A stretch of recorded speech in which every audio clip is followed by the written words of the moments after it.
Robert, the quill assembly is just, it's not a keyed jobby. It's just go straight up through the drive, through right up here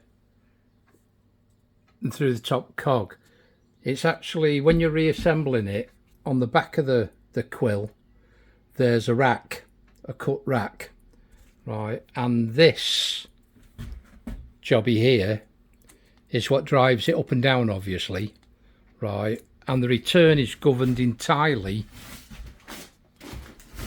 by the big spring inside this cover, right. Now you need to, you can find them on eBay if you just measure up your old one and find one that's suitable, because they're heavy duty, and make sure you wind it up almost to the point where you can't wind it anymore, right. And I found the best return is that you don't want it to snap up too fast, because it won't do it any good, but that is the only thing in there that returns the quill.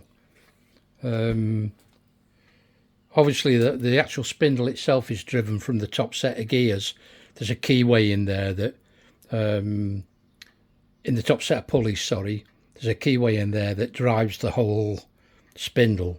But your quill, there is no, basically there's nothing in there but the rack on that's cut into the back of the quill and the gear that's on this, and of course this is the tensioning point where you can actually put a bit more tension on or take a bit off, but it's really just a straightforward assembly. Obviously if you're taking it out, support this with a block where when you draw the handle out, otherwise the whole fucking lot will drop down and crack whatever.